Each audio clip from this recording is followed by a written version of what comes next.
కేవలం gold medals మాత్రమే కాదు, మనకున్న స్పైన్ ఇష్యూని ఒక సర్జరీతో సక్సెస్ఫుల్గా కంప్లీట్ చేసినటువంటి డాక్టర్ అరుణ్ కుమార్ ఎన్నో గోల్డ్ మెడల్స్ సాధించారు. అది ఎలా సాధ్యమైంది, అలాగే ఈ సెంటర్లో మనకి ఇచ్చినటువంటి స్పైన్ ఇష్యూస్కి సంబంధించిన ట్రీట్మెంట్స్ ఎలా ఉంటాయి, అడ్వాన్స్మెంట్స్ ఎలా ఉంటాయి, ఇవన్నీ కూడా అడిగి తెలుసుకుందాం.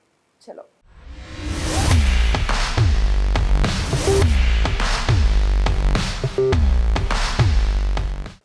Here is the gold medalist Dr. Arun Kumar sir. So sir, అసలు ఇన్ని గోల్డ్ మెడల్స్ అనేది ఎలా సాధ్యమైంది సార్? అండ్ నేను విన్నాను మన వైజాగ్ లో అది కూడా రేవా స్పైన్ సెంటర్. ఈ జర్నీ గురించి, మీ ప్రొఫైల్ గురించి అండ్ మీ క్వాలిఫికేషన్ ఇవన్నీ చాలా హై అండ్ ఉన్నాయి. వాటి గురించి ఒక్కసారి మా ఆడియన్స్ కి.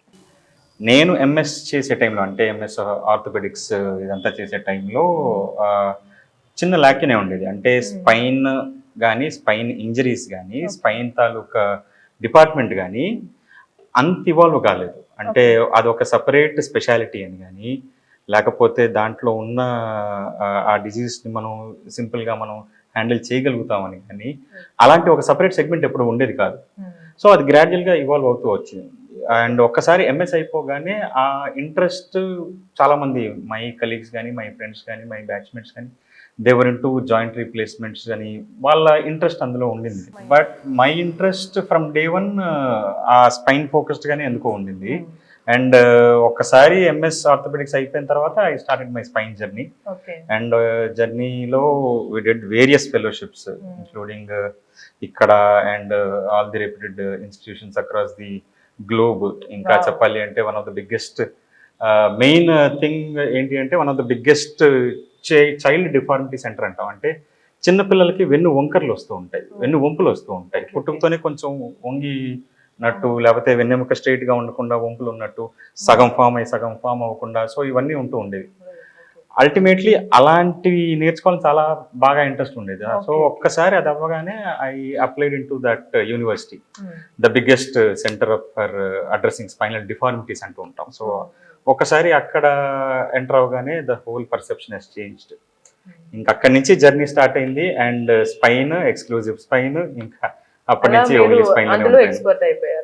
యాక్చువల్లీ స్పైన్ అంటే ఓన్లీ ఒక డాక్టర్ అంటే ఓన్లీ సర్జరీలు చేయడమో, లేకపోతే పేషెంట్ని ఓపీ చూడడము, లేకపోతే వాళ్ళకి మందులు రాయడము అని ఎప్పుడు అనుకోలేదు ఎప్పుడు కూడా. ఇప్పుడు ఒక పేషెంట్ని, ఒక సెట్ ఆఫ్ పేషెంట్స్ మనం చూసిన తర్వాత దాంట్లో ఏమన్నా మనకి డిస్టర్బెన్స్ వచ్చినాయి, దాంట్లో ఇంకా మనకి తెలుసుకోవాల్సింది ఇంకా ఉంది అని మనకు అనిపించినప్పుడు అదేంటి అని కూడా మనం తెలుసుకోవాలి.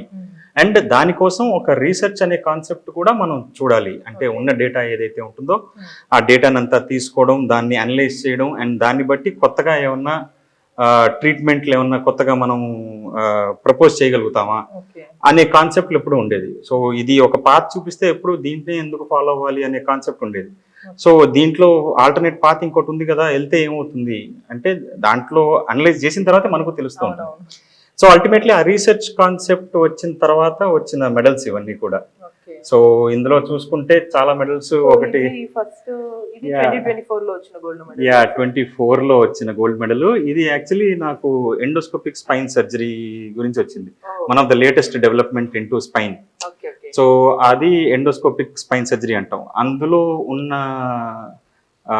The benefits of endoscopic spine surgery అంటే చేస్తే ఈ పేషెంట్స్కి ఓపెన్ సర్జరీ కాకుండా ఎండోస్కోపిక్ స్పైన్ సర్జరీ చేస్తే ఎంత బెనిఫిషియల్గా ఉంటుంది అనేది చెప్పిన దాన్ని బట్టి వచ్చినప్పుడు వచ్చిన మెడల్ అది.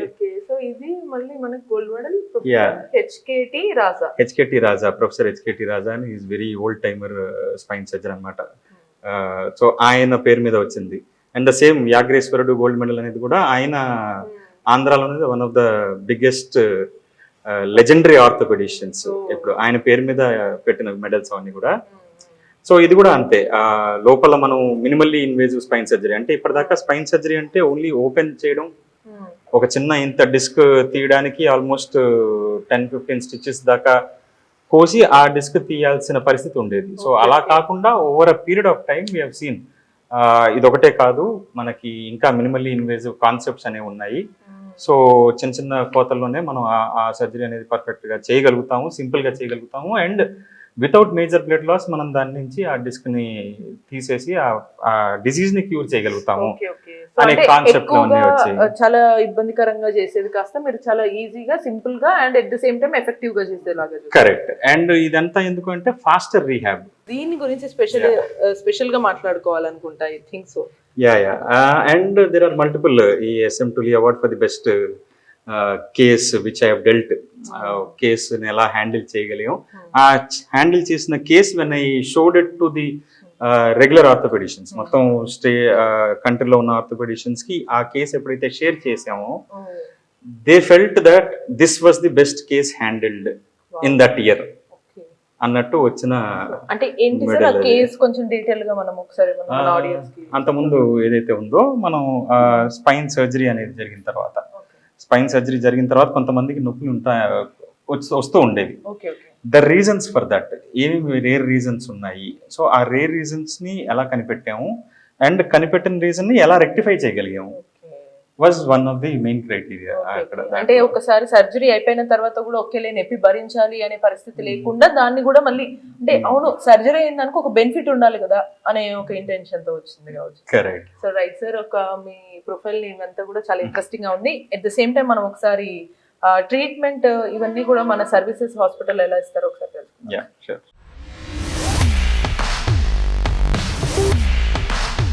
ట్రీట్మెంట్స్ గురించి మాట్లాడుతున్నప్పుడు మీకు ఫ్రాంక్గా ఒకసారి మీ జర్నీ మొత్తం చూసుకుంటే మీకు చాలా హ్యాపీ ఆర్ సాటిస్ఫాక్షన్ సక్సెస్ఫుల్గా అనిపించిన కేస్ స్టడీ ఏది? Not a single case actually.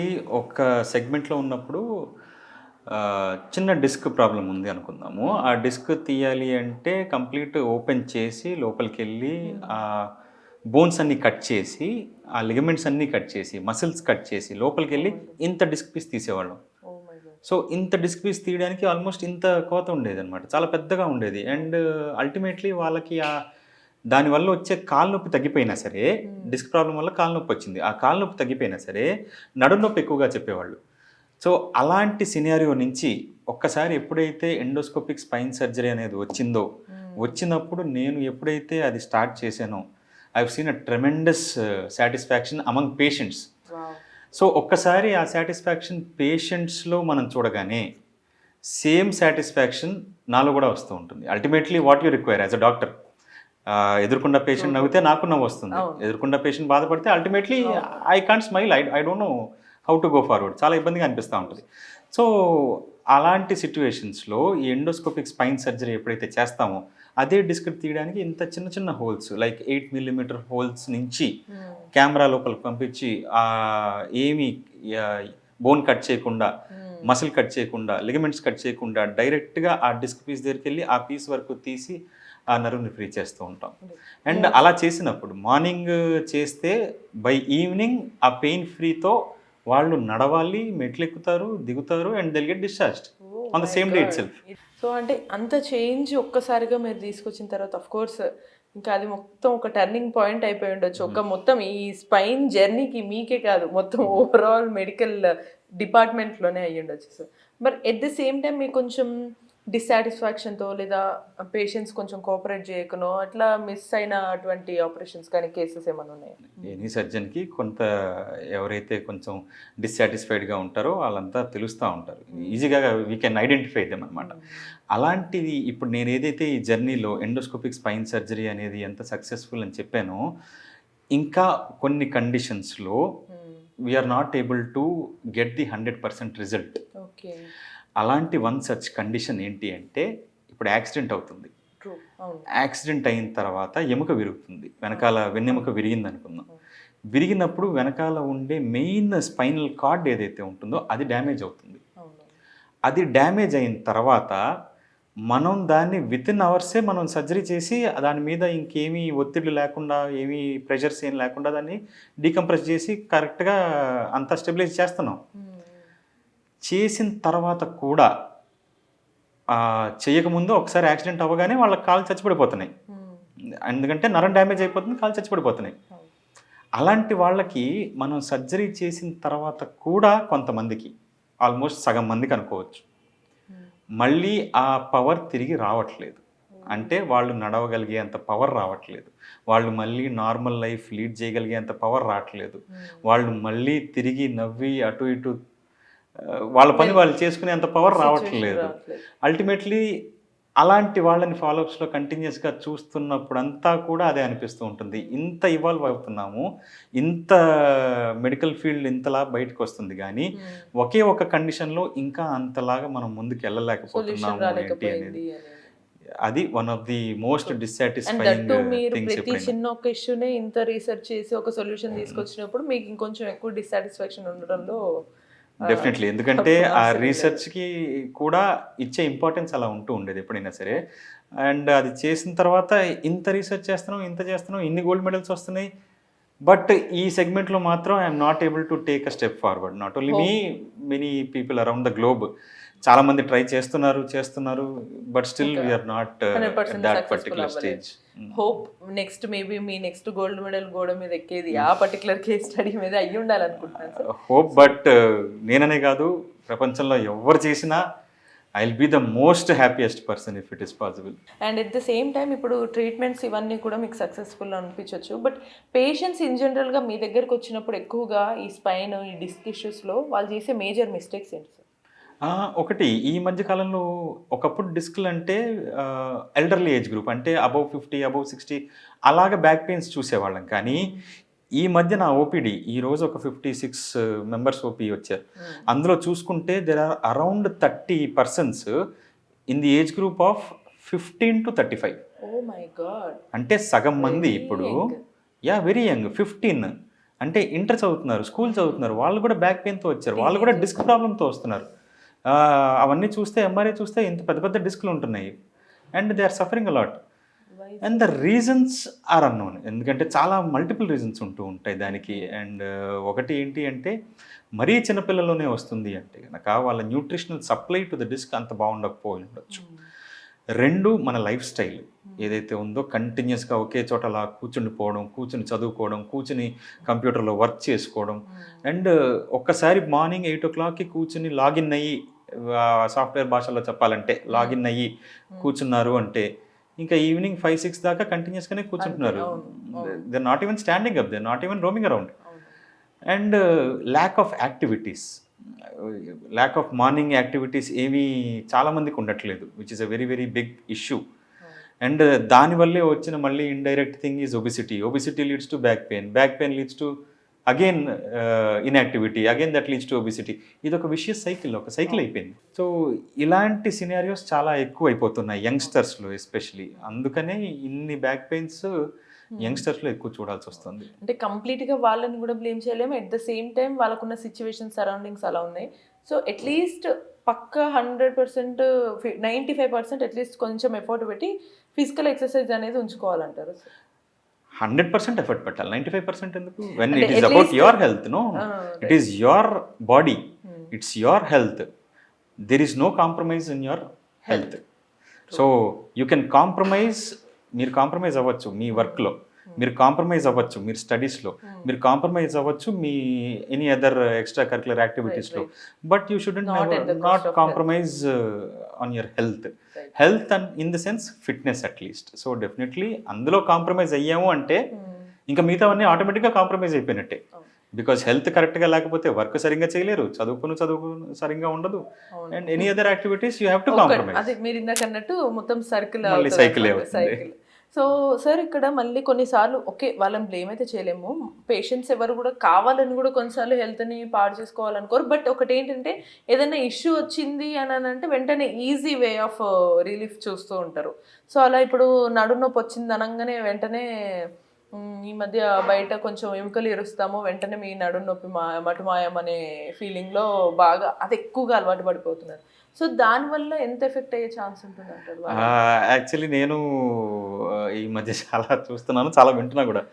And ఎలాంటి సినారియోలో ఉన్నామంటే సోషల్ మీడియా అవేర్నెస్ బదులు it is creating a very very harmful atmosphere actually. అందులో ఒకటి ఏంటి అంటే మనం కొన్ని షార్ట్స్ చూస్తూ ఉంటాం, రీల్స్ చూస్తూ ఉంటాం, ఎనీథింగ్ చూస్తూ ఉంటాం. చూస్తే కొంతమంది ఇలా నడునొప్పి అన్న వాళ్ళని ఇలా పట్టుకోవడం, వెనకాల నుంచి తొయ్యడం, ఇలా నొక్కడం, ఇలా విరవడం, అండ్ మల్టిపుల్ థింగ్స్ అందులో రీల్స్ కోసం, అంటే లైక్స్ కోసం, వ్యూస్ కోసం people are trying to do something. Which is not right అంటాను. ఈవెన్ పబ్లిక్ ఏమో ఆ సౌండ్స్ కి బాగా అట్రాక్ట్ అయ్యి నాకు సౌండ్ రావాలి అప్పుడు రిలీఫ్ వచ్చినట్టు అనే భ్రమలో వెళ్ళిపోతున్నారు. కరెక్ట్. నేను ఇప్పుడు మైక్ దగ్గరే పెట్టుకుని ఇక్కడ ఒక ప్లాస్టిక్ కవర్ని ఇలా నొక్కినా సౌండ్ వస్తుంది. కొన్నిసార్లు వాళ్ళ ప్రాబ్లం ఏంటో కరెక్ట్గా తెలుసుకోకుండా అలాంటి సిచ్యువేషన్స్కి వెళ్ళి పెయిన్ పెంచుకున్న రోజులు కూడా కొంతమంది ఉన్నారు. కొంతమంది అఫ్ కోర్స్ బాగా అయిన వాళ్ళు ఉన్నారు. కానీ ఎవరికి బాగా అవుతుంది, ఎవరు వెళ్ళాలి, ఎవరు వెళ్ళకూడదు, ఎవరి దగ్గరికి వెళ్ళాలి, this has to be in the right path. అది కరెక్ట్గా ఉండాలి ఎప్పుడైనా సరే. సో ఎప్పుడైనా సరే ఎక్కడికన్నా వెళ్తే yes do some research, do some and వెళ్ళేటప్పుడు ఆ పర్సన్స్ క్వాలిఫైడా కాదా, and these are things to be noted down. Once ఒక్కసారి ఒక బిజినెస్ ట్రెండ్ లోకి వచ్చిందంటే అదే ట్రెండ్ లో అందరూ అంటున్నారు అని వెళ్ళిపోకూడదు. అంటే మీ నవ్వులో చాలా అంతరార్థాలు కనిపించాయి సార్ నాకు, ఎందుకంటే చాలా మంది పేషెంట్స్ ని మీరు చూస్తున్నారు అనుకుంటా నాకు తెలిసి. యా ఎందుకంటే ఒకసారి వెళ్ళిన తర్వాత మళ్ళీ పెయిన్ పెరిగింది సార్ మళ్ళీ. సో ఇప్పుడు ఏం చేయాలి అంటే మీకు ఆల్రెడీ అంత పెద్ద డిస్క్ ఉంది, యూ షుడెంట్, మీరు వెళ్ళకూడదు అనే ఒక క్లియర్ ఇండికేషన్ ఉంది, బట్ స్టిల్ వెళ్ళారు అంటే ఇట్స్ అంటే ఇద్దరు బ్యాక్ పెయిన్స్ ఒకటి కాదు. ఎందుకు చేస్తూ ఉంటారంటే ఇలాంటి కామన్ మిస్టేక్స్, ఇద్దరు పర్సన్స్ ఉంటారు, ఇద్దరికి బ్యాక్ పెయిన్ ఉంటుంది, ఇంకేం ఉండదు, ఇద్దరికి బ్యాక్ పెయిన్ ఉంటుంది. ఒకరికి అసలు డిస్కే ఉండదు, డిస్క్ బల్జ్ ఏం ఉండదు, ఓన్లీ మెకానికల్ బ్యాక్ పెయిన్ అంటే ఏదో పట్టేసిన బ్యాక్ పెయిన్, దానికోసం వెళ్ళారు తగ్గిందని చెప్తారు, వెరీ గుడ్, అంతవరకు హ్యాపీ. సో కానీ నాకు బ్యాక్ పెయిన్ వచ్చింది, నేను వెళ్ళాను తగ్గింది అనేది ఇంకో సెకండ్ పర్సన్కి చెప్తారు. ఆ సెకండ్ పర్సన్కి ఆ ప్రాబ్లము అది కాదు, అది డిస్క్ ప్రాబ్లం అయి ఉండొచ్చు, అది పెద్దది అయి ఉండొచ్చు, అది మనకు తెలియదు. సో అల్టిమేట్లీ అలా వెళ్ళినప్పుడు ఆ పెయిన్ ఏమన్నా పెరిగే అవకాశం కూడా ఉంటూ ఉంటుంది. కాబట్టి రెండు బ్యాక్ పెయిన్స్ ఒకటి కాదు, అది తొందరపడి అన్నిటికీ కూడా ఒకటే సొల్యూషన్ కూడా కాదు, అన్నిటికీ ఒకటే సొల్యూషన్ కాదు. అంటే వాళ్ళకి ఎలాంటి నొప్పి వస్తాయి, ఇప్పుడు వాళ్ళకి డిస్క్ బల్జ్ నొప్పా లేకపోతే నార్మల్ బ్యాక్ పెయినా అని తెలుసుకోవడం కొంత కష్టమైనా అట్లీస్ట్ సిమ్టమ్స్ కొన్ని ఏమన్నా ఉంటాయా సార్, వాళ్ళు ఓకే వీటి వల్ల వెంటనే నేను డాక్టర్ని కన్సల్ట్ అవ్వాలి అని?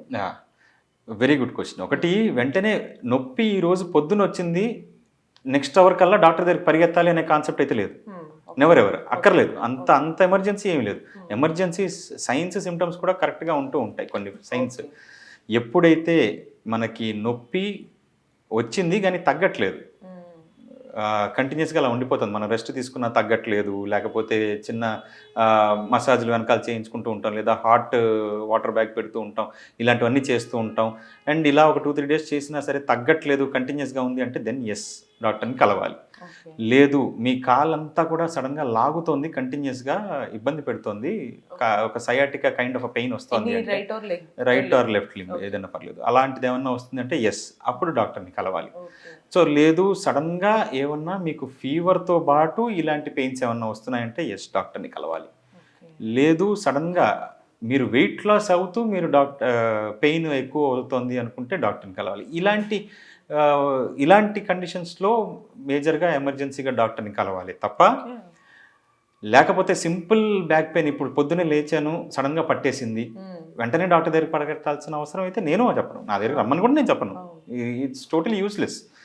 ఫస్ట్ కొంచెం ఒకసారి ఇంట్లో మీ ప్రయత్నాలు ఏవైతే ఉంటాయో కొంచెం రెస్ట్ తీసుకోవడం, చిన్నగా స్ట్రెచెస్ చేయడం, చిన్నగా హాట్ వాటర్ బ్యాగ్ పెట్టడం, ఇలాంటివన్నీ చేసుకున్న తర్వాత అది రిలాక్స్ అయిపోయిందంటే రిలాక్స్ అయిపోయింది, ఇంకా కలవక్కర్లేదు.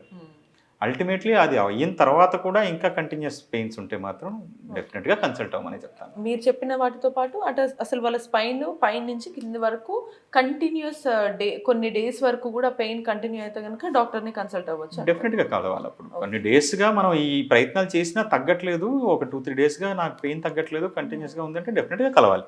లేదు పెయిన్ చాలా ఎక్కువగా ఉంది అంటే మనం పెయిన్ వర్క్కి వెళ్ళలేనంత పెయిన్ ఎక్కువగా ఉంటుంది అనుకుంటే అప్పుడు కూడా ఎమర్జెన్సీగా కలవచ్చు. సింపుల్ పెయిన్స్కి, చిన్న మసిల్ క్యాచీ పెయిన్స్ కానీ చిన్న పెయిన్స్ కానీ అనవసరంగా వరి అవ్వద్దు. అనవసరంగా వరి అయ్యి రీల్స్ షార్ట్స్ చూసేసి మసాజ్లు చేయడం, లేకపోతే ఏదో ఇంజెక్షన్ పెయిన్ సెంటర్స్కి వెళ్ళిపోయి ఇంజెక్షన్లు చేయించుకోవడం. మీరు అన్న లైఫ్ స్టైల్ ప్రకారం ఎక్కువసేపు సిట్టింగ్ ఉంటుంది. సో ఆ సిట్టింగ్ ఉన్నంతసేపు వాళ్ళకి నెక్ కానీ వెనకల స్పైన్ అంతా బాగా నొప్పి వచ్చినట్టు అనిపిస్తుంది, మళ్ళీ కాసేపు రిలాక్స్ అయితే తగ్గిపోతుంది. సో మరి వాళ్ళు కూడా ఇదే ప్రాబ్లంతో ఉన్నట్ట లేదా నార్మల్గా ఉన్నట్టు? అలాంటి వాళ్ళు ఎప్పుడైతే వాళ్ళ యాక్టివిటీ మాడిఫికేషన్ చేసుకుంటారో, లైఫ్ స్టైల్ మాడిఫికేషన్ చేసుకుంటారో, అంటే పెయిన్ ఉన్నవాళ్ళు ఒక 1/2 అన్ అవర్ కూర్చుని పనిచేసి ఒక 2 మినిట్స్ నించుని అటు ఇటు తిరిగి మళ్ళీ హాఫ్ అన్ అవర్ కూర్చుని పనిచేసి అలా బ్రేక్ వైజ్గా చేసుకుంటే మనకి పెయిన్ తగ్గితే కలవక్కర్లేదు, ఎక్కడికి వెళ్ళక్కర్లేదు. That is a simple pain. లేదు మనం డైలీ మార్నింగ్ చిన్న యోగా లాంటివి చేసుకుంటున్నాము, చిన్న స్ట్రెచెస్ చేస్తున్నాము, స్విమ్మింగ్ చేస్తున్నాము, అండ్ చేసినప్పుడు వర్క్ చేసినప్పుడు పెద్ద పెయిన్ ఏం అనిపించట్లేదు, చిన్నదే ఉంది, ఈ యాక్టివిటీస్ కౌంటర్ బ్యాలెన్స్ అవుతుంది, పెద్ద ఇబ్బంది ఏం లేదు అనుకున్న వాళ్ళు కూడా వరి అవ్వాల్సింది ఏం లేదు, ఎందుకంటే లోపల ఏం జరగట్లేదు పెద్దగా. ఈ యాక్టివిటీస్ ఏమీ చేయకుండా మనకి పెయిన్ కన్సిస్టెంట్గా ఉండిపోయింది అంటే మటుకు అది yes. And sir coming to మన రేవా స్పైన్ సెంటర్లో మీరు చాలా కేసెస్ చూసే ఉంటారు. So most of the in a month యావరేజ్గా చూసుకుంటే ఎక్కువగా తొందరగా కొంచెం అర్థం చేసుకొని స్టార్టింగ్ స్టేజ్లోనే వచ్చిన వాళ్ళు ఎక్కువ మంది ఉంటారా, లేకపోతే కొంచెం సివియర్ స్టేజ్లో వచ్చి క్యూర్ అయిన వాళ్ళు ఎక్కువ మంది ఉంటారు? I would say 50-50, definitely divided అది. ఎందుకంటే కొంతమంది బాగా ఎక్కువ ఓవర్ కాన్షియస్గా ఉంటూ ఉంటారు. చిన్న పెయిన్ వచ్చినా వెంటనే చూపించేసుకోవాలి, వెంటనే ఎంఆర్ఐ చేయించేసుకోవాలి, లోపల ఏం జరుగుతుందో వెంటనే తెలిసిపోవాలి. సో ఏం అవ్వదు కదా అనే ఒక యాంగ్షియస్ పేషెంట్స్ ఒక సగం మంది ఉంటే, ఇంకో సగం మంది ఎంత పెద్ద నొప్పి వచ్చినా నాకు ఏం కాదు అసలు ఏ ఇబ్బంది లేదు, కాలంతా లాగేస్తూ ఉంటుంది, కొంచెం వాళ్ళ నడక కూడా మారుతూ ఉంటుంది. సార్ మీరు స్ట్రైట్గా నడవట్లేదు, నేను నడుస్తున్నా అని చెప్పి అటు ఇటు తూలుతూ వెళ్తూ ఉంటారు. అంతలా నెగ్లెక్ట్ వెళ్ళి చేసేవాళ్ళు కూడా ఉంటారు మొండిగా. నాకు ఎలా అవుతుంది అని యాక్సెప్ట్ చేయలేకపోతే. సో అంత మొండిగా ఉండే పేషెంట్స్ కూడా ఉంటూ ఉంటారు. సో సగం మందిని వెరీ ఎర్లీగా చూస్తే, ఇంకో సగం మందిని వెరీ లేట్గా చూస్తాం. 50% మీరు చాలా కష్టంగా డీల్ చేయాలి. ఆ 50% వాళ్ళే కాన్షియస్గా వచ్చారు కాబట్టి మీకు ఈజీగా అల్టిమేట్లీ వాళ్ళని డీల్ చేయడం కూడా చాలా కష్టం. ఎందుకంటే ఒక చిన్న సింపుల్ టాబ్లెట్లు అక్కర్లేదండి, అక్కర్లేకుండానే మీ నొప్పి తగ్గుతుంది అంటే నమ్మడానికి కూడా వాళ్ళకి అంత they will not accept that. వాళ్ళకి ఖచ్చితంగా టాబ్లెట్ కావాల్సిందే, అల్టిమేట్లీ కావాలి, లేకపోతే ఏదో సమ్ కైండ్ ఆఫ్ ట్రీట్మెంట్ కావాలి, ఈవెన్ ఫర్ స్మాలర్ థింగ్స్. మనం ఎక్సైజ్ చెయ్యండి, టాబ్లెట్లు వద్దు అన్నా సరే అది ఇవ్వాల్సిందే, లేకపోతే కష్టం. అలాంటి వాళ్ళు కూడా ఉంటారు. సార్ ఇంకా మనం ఇందాక టెస్ట్ అని మీరు అన్నట్టు బేసిక్, ఒకవేళ వాళ్ళు వచ్చిన తర్వాత వాళ్ళకు ఒక ఐడియా ఉండటానికి నిజంగానే మీరు అన్నట్టు ఎక్కువ ఇష్యూ లేదు లేదా చాలా ఇష్యూ ఉందంటే వాళ్ళు వెంటనే మేజర్గా చేయించుకోవాల్సిన టెస్ట్లు ఏంటివి అంటారు?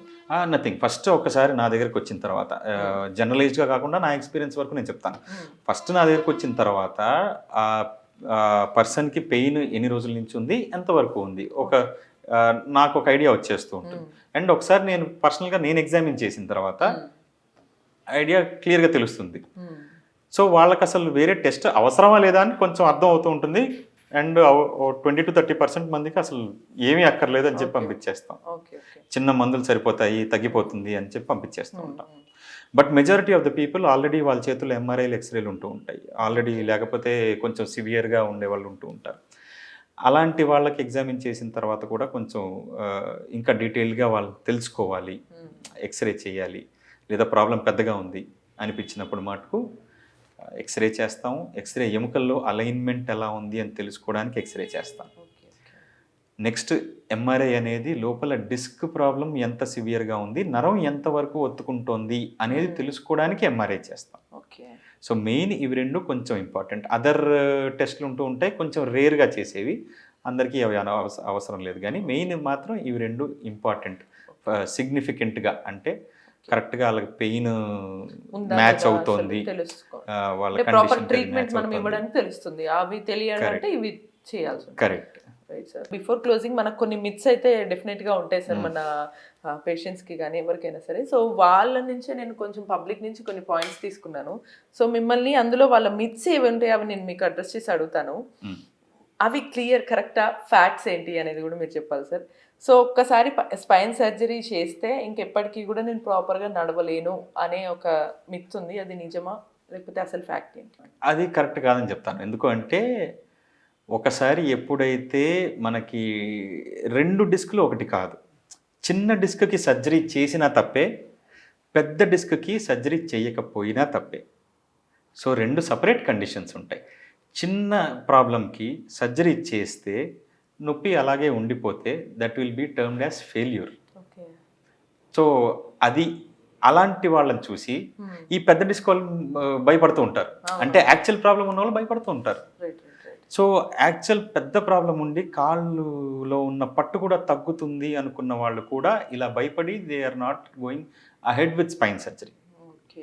కానీ ఆ మిత్ అంతా కూడా ఇప్పుడు తగ్గింది. ఈ మధ్యకాలంలో చూస్తే యూఎస్లో కానీ, చైనాలో కానీ, ఇండియాలో కానీ రీసెంట్ పబ్లికేషన్స్ ఏవైతే ఉన్నాయో, రీసెంట్ ట్రెండ్స్ ఏవైతే ఉన్నాయో, డెఫినెట్లీ పేషెంట్ అవేర్నెస్ పెరిగింది. ఓకే. అంతకుముందు ఒక 10-15 సంవత్సరాల ముందున్న పేషెంట్స్ అవేర్నెస్ కంటే కూడా ఇప్పుడు బాగా పెరిగింది. అండ్ మనం చెప్పిన తర్వాత పేషెంట్ ఈజ్ రీసెర్చింగ్ హిమ్సెల్ఫ్, అంటే రీసెర్చ్ చేస్తున్నారు. వాళ్ళకి ఏం కండిషన్ ఉంది, ఎంత స్టేజ్లో ఉంది, ఏంటి అని తెలుసుకుంటున్నారు. తెలుసుకున్న తర్వాతే ఓకే సర్జరీ అని చెప్తే ఓకే సర్జరీకి వెళ్దాము అని ముందుకి అడుగు కూడా వేస్తున్నారు. అండ్ ఆ ట్రెండ్స్ కూడా తెలుస్తున్నాం. వాళ్ళ సాటిస్ఫాక్షన్ రేట్స్ కూడా ఆ పబ్లికేషన్స్లో ఉన్నాయి, ఆ పేపర్స్లో. And now they are happier. Next మేజర్ది చూసుకుంటే spine surgery means life long bed rest. So is it true or myth? Definitely big myth. ఎందుకు అంటే ఇప్పుడు వచ్చిన టెక్నాలజీ కానీ, టెక్నిక్స్ కానీ, అడ్వాన్స్మెంట్స్ కానీ, ఎక్స్పీరియన్స్ కానీ ఇట్ ఓవర్వేస్ ఎవ్రీథింగ్. అన్నిటినీ దాటుకుని ముందుకెళ్ళాయి. హయ్యెస్ట్ డెవలప్మెంట్ ఈ 10 సంవత్సరాలుగా ఏ డిపార్ట్మెంట్లో అన్న జరిగింది అని అంటే అది స్పైన్ సర్జరీలోనే జరిగింది అని మాత్రం చెప్పగలుగుతాను. ఎందుకు అంటే ఈ ఇన్నోవేషన్స్ అన్నీ కూడా ఇవన్నీ కూడా మినిమల్లీ ఇన్వేజివ్ స్పైన్ సర్జరీ మీదకి వచ్చాయి. అంటే ఎండోస్కోపిక్ స్పైన్ సర్జరీ. సో ఒకప్పుడు చెప్పినట్టు ఇంతకుముందు ఒకప్పుడు డిస్కెక్టమీ అంటే ఒక చిన్న డిస్క్ తీయాలి అంటే ఇంత పెద్ద కోత ఉండేది. అంటే ఆల్మోస్ట్ ఒక 10-15 స్టిచెస్ పడేంత కోత ఉండేది. దాని నుంచి ఒక 5 స్టిచెస్ కోతకి ఒక 10 years బ్యాక్ వచ్చాం. రైట్ నౌ లాస్ట్ 5 yearsగా అదే సర్జరీ ఒక చిన్న హోల్లో చేస్తున్నాం, సింగిల్ హోల్. అండ్ ఆ హోల్ నుంచి చేసిన తర్వాత మార్నింగ్ చేస్తే ఈవినింగ్కి we're discharging back. Regular activity హ్యాపీగా చేసుకుంటాం. Yes. So there is no concept called as bed rest anymore. ఈ రోజు సర్జరీ పొద్దున చేస్తే సాయంత్రం నడవాలి, నెక్స్ట్ డే మెట్లు ఎక్కాలి, దిగాలి, 10వ రోజు కల్లా వంగాలి, చిన్న చిన్న బరువులు ఎత్తాలి. ఇలా ఆల్మోస్ట్ జరగాల్సిన అవసరం ఉంటుంది. ఆ సిచ్యువేషన్లో ఉన్నాం as of now. Okay. So spine surgery is unsafe అని చాలా మంది ఫీల్ అవుతారు sir. So is it true or myth? అదొకటి ఏంటి అంటే వెనకాల అవి నరాలు కదా, నరాలు సర్జరీలో నరాలకు ఏమన్నా డిస్టర్బెన్స్ అయ్యి సర్జరీ తర్వాత కాళ్ళు ఏమైనా చచ్చిపడిపోతాయా, ఈ మిత్ ఉంటుంది ఎప్పుడైనా సరే. అంటే ఒకసారి స్పైన్ సర్జరీ కదా, స్పైన్ సర్జరీ అంటే మన కాళ్ళ నరాలన్నీ అందులోంచి వస్తూ ఉంటాయి నడుంలో. సో డైరెక్ట్గా అంటే ఆ సర్జరీ చేస్తే కాళ్ళ నరాలన్నీ ఏమో అయిపోతాయేమో, నడవలేమేమో అనే ఒక స్టేజ్లో ఆ ఆలోచనలో, ఆ థాట్ ప్రాసెస్లో ఉంటారు. అలాంటి వాళ్ళందరికీ కూడా సేమ్ అదే చెప్తా ఉన్నాను, చాలాసార్లు చెప్పాను, మళ్ళీ చెప్తా ఉన్నాను. ఏంటి అంటే ఇప్పుడుండే అడ్వాన్స్డ్ టెక్నాలజీ, టెక్నిక్స్, ఎక్స్పీరియన్స్లో చూసుకుంటే సర్జికల్ ఫెయిల్యూర్స్ అనేవి చాలా తగ్గిపోయాయి. అంటే ఇప్పుడు నేను రోజు ఇదే పని చేస్తూ ఉంటాను, నా చేతులు ఎన్ని అవుతాయి? It's a practical logical question అంతే. ఇప్పుడు రోజు మనిషి రోజు ఒక బిల్డింగ్ కడుతూనే ఉంటాడు, అన్ని రోజులు కడుతూ ఉంటే ఎన్ని అనుకుంటున్నాయి. So your experience builds up where you do that particular thing అనమాట. సో ఒకసారి ఎక్స్పీరియన్స్ బిల్డ్ అవుతున్నప్పుడు అంతా కూడా ఆ ఇష్యూస్ ఎప్పుడు రావు. అలాంటి వాళ్ళు చాలామంది ఉన్నారు. అండ్ అల్టిమేట్లీ నరాల్ని కాపాడే అడ్వాన్స్డ్ టెక్నాలజీస్ ఏవైతే ఉన్నాయో, ఇప్పుడు ఒక కార్ ఉంది, కార్లో రివర్స్ చేస్తాము, వెనక్కి వెళ్తాము, వెనకాల ఏమన్నా దగ్గరికి వస్తే వెంటనే సౌండ్లు వస్తున్నాయిగా. ద సేమ్ సిస్టమ్ ఇప్పుడు స్పైన్లో కూడా మేము వాడుతున్నాం. That is called neuro monitoring. అంటే ఏంటి, మనం నరం దగ్గరికి వెళ్తే చాలు, ఇట్ గివ్స్ అ బీప్, అంటే సైరన్ వచ్చేస్తుంది, సిగ్నల్ వచ్చేస్తుంది. సో ఇంక మనం వెళ్ళాం. సో అలాంటి అడ్వాన్స్మెంట్స్ అన్నీ కూడా ఈ ఫీల్డ్లో కూడా వచ్చాయి. ఓన్లీ కారులో, ట్రైన్స్ లోనే కాదు, ఓన్లీ టెక్నాలజికల్ గ్యాడ్జెట్స్ లోనే కాకుండా మన హెల్త్ డిపార్ట్మెంట్స్ లో కూడా వచ్చాయి ద సేమ్ అడ్వాన్స్మెంట్స్ వచ్చినాయి. సార్ ఇంకో మేజర్ మిత్ ఐ థింక్ మీరు కూడా ఫేస్ చేసే ఉండొచ్చు, బికాస్ మీరు లాట్ ఆఫ్ రీసెర్చ్ తర్వాత కూడా పెయిన్ ఆఫ్టర్ సర్జరీ అంటే సర్జరీ ఫెయిల్ అయిందని అర్థం అని చాలా మంది అనుకుని ఉంటారు. సో అది నిజంగా మిథ్తా లేకపోతే ట్రూ ఫ్యాక్ట్స్ ఏంటి? I'll give you a couple of examples. ఒకటి జస్ప్రీత్ బుమ్రా, హార్దిక్ పాండ్యా, శ్రేయాస్ అయ్యర్, రిషబ్ పంత్, వీళ్ళు నలుగురికి సర్జరీలు స్పైన్ సర్జరీలే అయినాయి. రిషబ్ పంత్కి డౌటే, నాకు తెలియదు, కానీ మిగతా ముగ్గురికి అయితే కన్ఫర్మ్. సో స్పైన్ సర్జరీలే అయ్యాయి. స్పైన్ సర్జరీలు అయిన within 6 months they are able to play cricket. Right. అంటే వాళ్ళకి సర్జరీ చేసిన వాళ్ళు ఏం పెద్ద పెద్ద ఇదేం కాదు.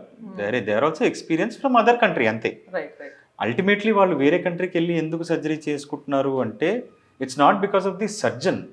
అంతే ఎక్స్పీరియన్స్ సర్జన్స్ ఇక్కడ ఉన్నారు, ఇక్కడ చేస్తూ ఉంటాం, అంతా ఓకే. బట్ రీహాబిలిటేషన్ అంటే సర్జరీ చేసేస్తే ఇంకంతా అయిపోయింది, నొప్పి తగ్గిపోవాలి కదా అనేది తప్పు. సర్జరీ ఒక part of your recovery process. ఆ పార్ట్ అయిపోయిన తర్వాత ఇంకొక second stage of recovery process అనేది రీహాబిలిటేషన్ అంటే ఎక్సర్సైజ్. మీరు ఎంత కష్టపడుతున్నారు మీ రీహాబిలిటేషన్లో, మీ ఎక్సర్సైజులు చేయడంలో అనే దాన్ని బట్టి మీ రికవరీ స్కేల్ ఉంటుంది. మీ పెయిన్ అంతా కూడా కంప్లీట్గా రిజాల్వ్ అయ్యే కెపాసిటీ దాంట్లో ఉంటుంది. సో ఎప్పుడు కూడా సర్జరీ అయిపోయింది నాకు నొప్పి తగ్గలేదు, సర్జరీ అయిపోయింది నాకు నొప్పి తగ్గలేదు, this is not right. Surgery అయిన తర్వాత కూడా ఆ రీహాబిలిటేషన్ కానీ, ఎక్సర్సైజెస్ కానీ, ఆ ప్రోటోకాల్స్ కానీ for the initial 3 to 6 months పాటించాల్సిన అవసరం ఉంటుంది, పెట్టాలి. అది పెట్టిన తర్వాత మీరు క్రికెటే ఆడుకోవచ్చు, అటు ఇటు తిరగడమే కాదు, అడ్వెంచర్స్ కూడా చేయొచ్చు, 100% చేయొచ్చు. I have my patients, one of them is a trekker. ట్రెక్కింగ్కి వెళ్ళారు, ఆ mount he was there, one of the ఒక పెద్ద లిస్ట్ పంపించారు. So he was one of those peoples అన్నమాట, ట్రెక్కింగ్కి వెళ్ళారు మళ్ళీ. And we do surgeries to lot of the other people అనమాట. ఇప్పుడు పోలీసులు చేస్తాము, మిగతా ప్రొఫెషనల్స్ చేస్తాము, ఫిషర్మెన్కి చేస్తాము, హై డైలీ లేబర్స్ ఉంటారు వాళ్ళకి చేస్తూ ఉంటాము. మీరు చెప్పిన వాళ్ళందరూ కూడా రెగ్యులర్ హెవీ వెయిట్స్ అలా చేస్తూ ఉంటాము. అండ్ ఏ పని చేయకుండా ఉండే హై ఎండ్ వాళ్ళకు కూడా చేస్తూ ఉంటాం రెగ్యులర్గా. సో ఆ బిజినెస్ పీపుల్ కానీ, పాలిటీషియన్స్ కానీ వాళ్ళు కూడా చేస్తూ ఉంటాం. So ultimately every one should fair at the same rate అనేది ఎప్పుడు డిపెండ్ అవుతుంది మనం చేసే mutual effect, post operative efforts బట్టి అది డిపెండ్ అవుతూ ఉంటుంది. మీరు ఒక 50% ఎఫర్ట్ పెడితే వాళ్ళు ఒక 50% వాళ్ళ పెట్టాల్సిన అవసరం వాళ్ళు పెట్టుకోవాలి, అప్పుడు కొంచెం డెఫినెట్లీ ఉండదు. Right. So super, so very interesting interview. So చాలా ఇంట్రెస్టింగ్ ఇన్ఫర్మేషన్ కూడా తెలుసుకున్నాం. Thank you so much for your time. Thank you. So మీకు కూడా ఏమైనా డౌట్స్ ఉంటే స్క్రీన్ మీద ఆఫ్ కోర్స్ మనకు నెంబర్ కనిపిస్తుంది, వెంటనే కాల్ చేసి సార్ని అడగచ్చు. లేదంటే ఏమైనా డౌట్స్ ఉన్నా కమెంట్ రూపంలో కూడా తెలుసుకోవచ్చు. మరిన్ని ఇటువంటి ఇంట్రెస్టింగ్ అండ్ ఇన్ఫర్మేటివ్ వీడియోస్ కోసం కీప్ వాచింగ్ ఐటీవీ.